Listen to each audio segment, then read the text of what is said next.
Hello and welcome back to another character creation video. My name's Lumin and today we're having a look at Roots of Pacha.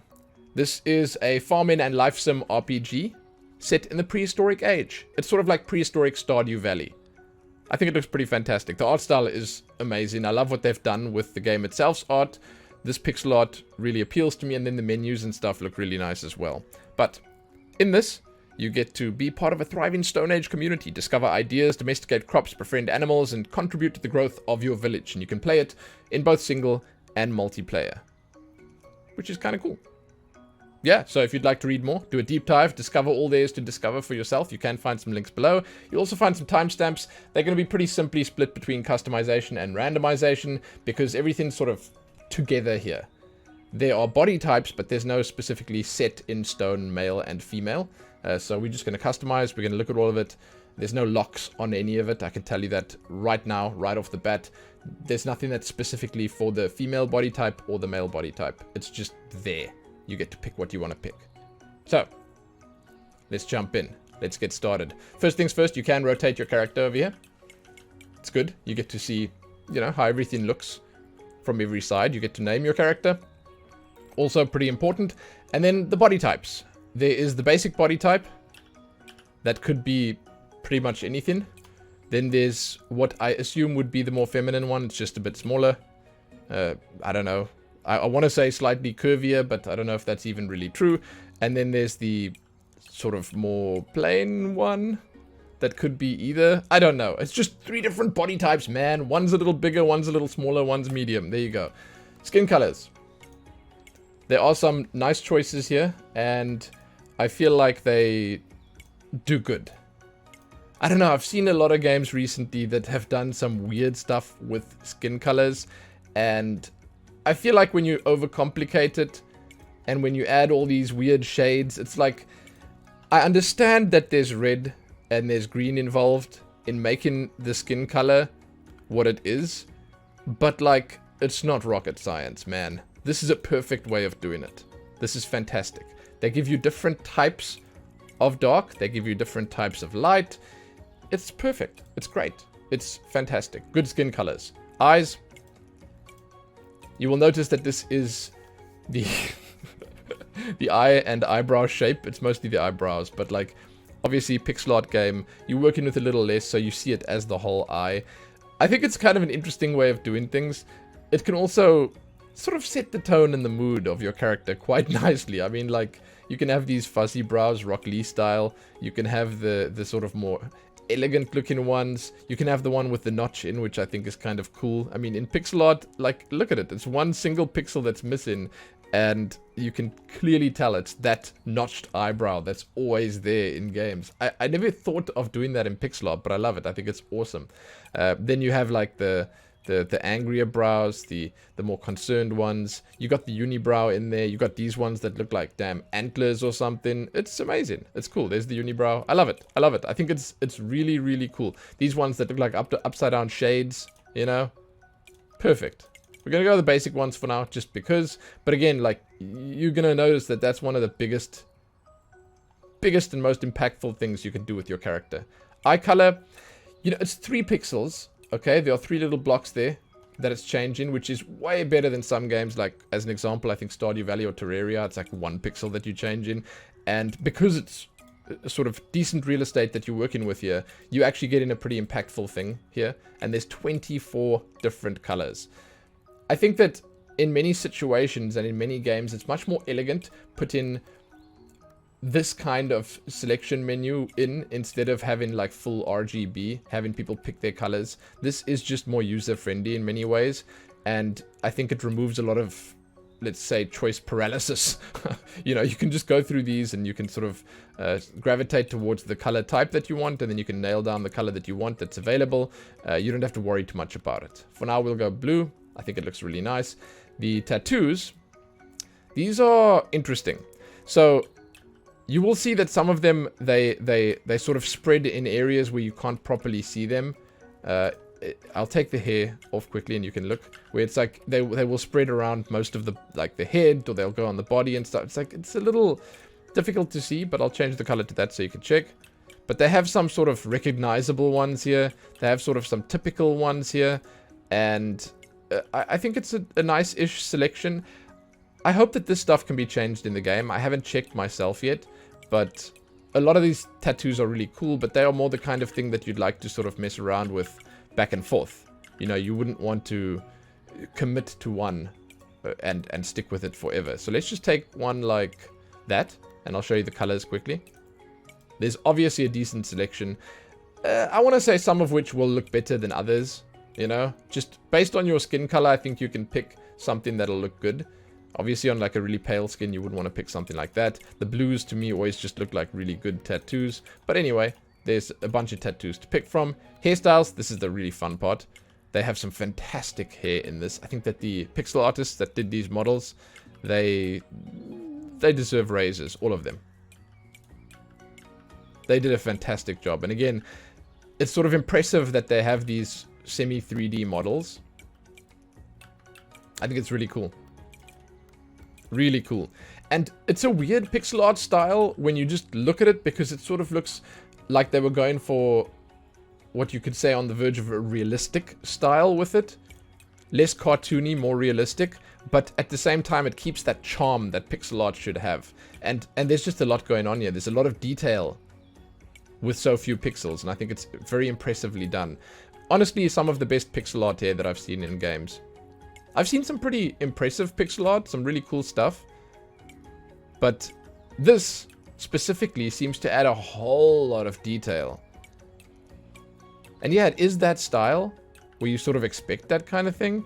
But still, it's like really impressive. And they get the styles that you might associate with prehistoric characters and stuff like that. They have a lot of these knots and these braids and stuff like that, and then you can see that there are some nice accessories. Overall, there's actually just a lot of hair. Like, there are more long and elaborate styles than there are short ones, but they have enough short ones to make people happy as far as I can tell. So, like, it's wow. I'm really impressed by it. I'm going to take a big one so we can look at the hair colors. Let's take this one for now. That's good. Lots of colors here, you will notice very quickly. And once again, the shading and stuff on the pixel art here is very nicely done. It's neatly put together. And the colors, vibrant, bright, fun colors.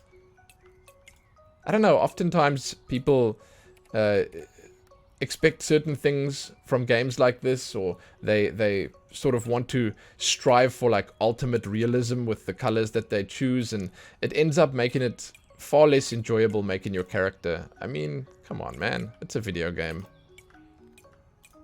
Let's put some stuff in there that just allows us to have fun and be creative and expressive and unique. And for real, with the amount of options I'm going through right here, you'll see it just keeps going. You can be pretty unique. There are some nice choices. We're going to go with the brown. He says, while picking brown.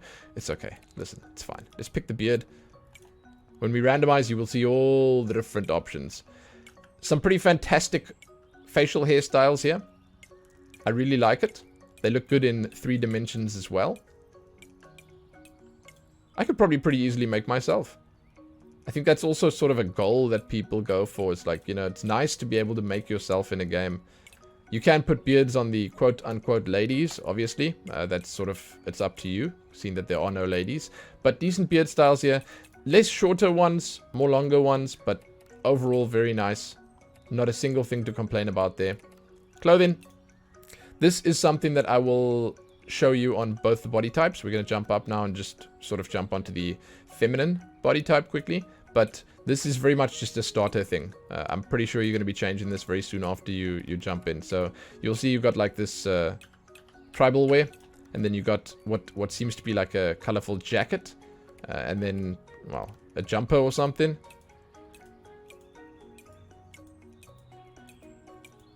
Interesting colors. Interesting is the word I would use. Nothing like too crazy here. But like you could probably find your country's colors here or something if that's what you're looking for. There are 2 sets of colors that you can change. So you can change the bottom. I say jumper, but I think that most people would probably know this as like not a onesie. Not like dungarees. Like what would you call that full body thing? Anyway, that's what they've got on. Alright, let's go back up and change to body type 2. I'll show you what these look like. This one is more of a dress now. It doesn't have that cross. And I think it looks quite nice. It's quite small, so there's not a lot of detail. You get to change the color on this. The nice thing is that you get to change to pretty bright and interesting colors on this single unit dress that you have here, which is cool. Same as on the other one, obviously, but the color is obviously not split. So this is exactly the same. A little bit less detail. I do feel like the jacket that they use in here looks a little nicer, but the colors are all the same.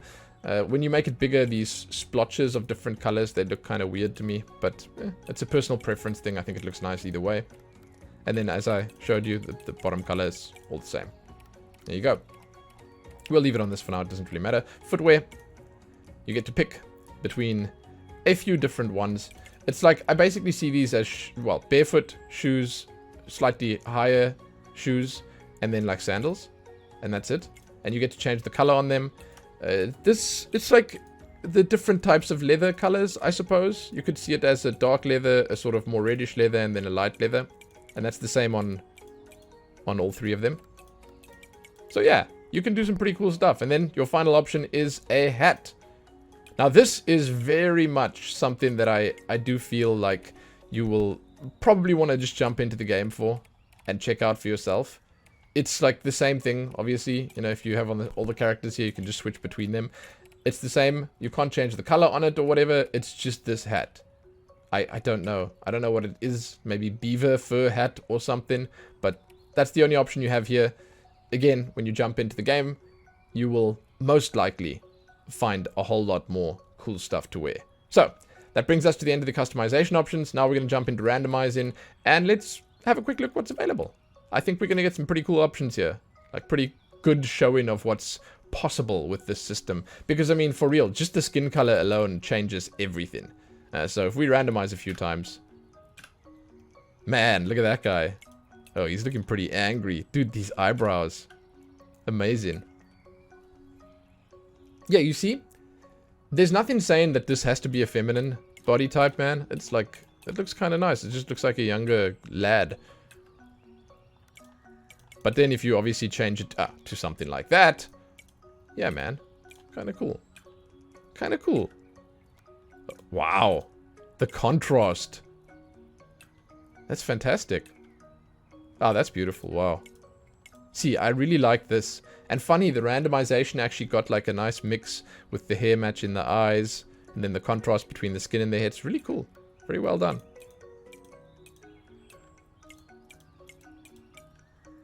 Huh.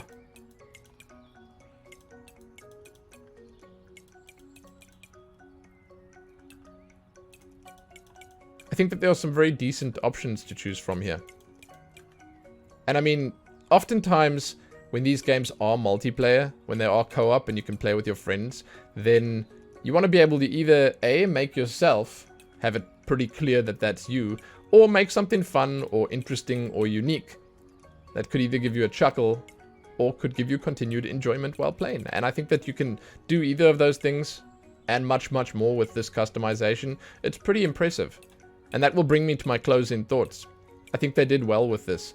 And it's not just this. You may have seen at the start of the video, the footage of the gameplay. The art style is just awesome. This game looks great. It's good pixel art. We've been seeing so many games with awesome pixel art. It seems like people are really, and it's something that's been around for a long time, right? But they're really mastering the idea of combining our current technology and our current, like, let's just say, graphical bonuses of 2023 with the old school style of pixel art. They're doing really well with just mixing them up and making it an indistinguishable thing.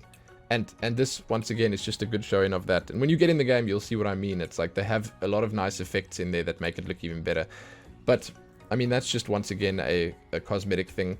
I think that in terms of choices here, they really do spoil us a little bit. It looks pretty fantastic. There's a wide variety. You got to keep in mind, however, that's beautiful. Wow, you're playing a prehistoric RPG here. There's a certain style that they went for with all of this. And I think that given that they're doing that, they still give you a whole lot of freedom with it. So yeah, I'm impressed. I love it. I think it looks fantastic. Now, keep in mind that when you actually play in the game, there's a good chance you'll be zoomed out a little further. So what you see in here is a magnified version of what you're going to see in the game. Not all the time, obviously. It'll zoom in from time to time, but yeah. Pretty impressive. Pretty cool. So, I'm done. I'd love to hear what you guys think of Roots of Pacha and what you think of this character creator. Let me know, please. It's pretty cool to see so many games like this coming out. I think that at this point in time, if you want to jump into a farming sim or life sim game, you're going to have so many good choices. You're going to cover all the different ages. You're going to cover all the different game types and sort of quirks that they add. They're going to have a game for everyone. And that's awesome. So let me know if you've been playing. I'd love to hear. Let me know if your character ended up looking the way you wanted it to look, if you could make something special or unique. I think it's a high possibility that you could. So, check back here soon for more. Give this one a like and share it and do all that other good stuff. Most importantly, happy creating those characters. Happy that.